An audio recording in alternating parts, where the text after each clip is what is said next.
السلام علیکم سامعین، 23 ذی الحجہ کی تاریخ شروع ہو چکی ہے، 11 جولائی ہے۔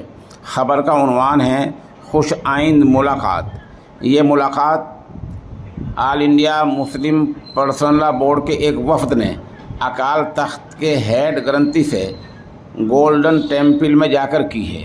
ظاہر سی بات ہے اس ملاقات کی اپنی ایک اہمیت ہے، اور یہ ملاقات امرتسر کے گولڈن ٹیمپل میں ہوئی ہے۔ یہ ملاقات تاریخی ہے، وہاں ہیڈ گرنتھی سے ملاقات ہوئی ہے۔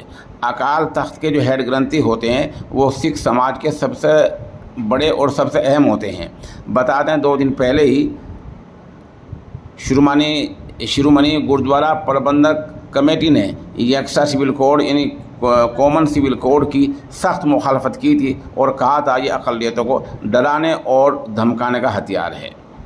آج جو ملاقات ہوئی، اس ملاقات میں آل انڈیا مسلم پرسنل لا بورڈ کے رکن جناب ڈاکٹر قاسم رسول الیاس، جناب کمال فاروقی، انجینئر محمد سلیم، جماعت اسلامی ہند کے نائب صدر، اور اس طرح مسٹر عبدالشکور مالر کوٹلہ، یہ ایک مکمل وفد تھا۔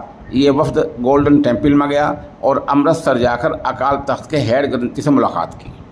ملاقات کے دوران اقلیتوں کو درپیش چیلنجوں اور مسائل پر تبادلہ خیال کیا گیا، اور انہوں نے کہا کہ اگر حکومت UCC یعنی یونیفارم سول کوڈ لاتی ہے تو ہم اس کی مخالفت کریں گے۔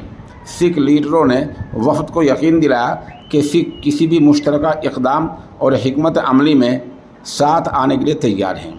ظاہر سی بات ہے یہ تاریخی ملاقات ہے، خوش آئند ملاقات ہے، اور ہماری رائے یہ ہے کہ اس طرح کی ملاقات مسلم پرسنل لا بورڈ کو، جمعیت علماء ہند کو اور دوسری جو مسلم تنظیمیں ہیں ملک بھر کی تمام تنظیموں سے اور جماعتوں سے کرنی چاہیے، تاکہ BJP نے جو سیاسی سوچا چھوڑا ہے اس کا مکمل طور پر قانون کے دائرے میں رہ کر جواب دیا جا سکے۔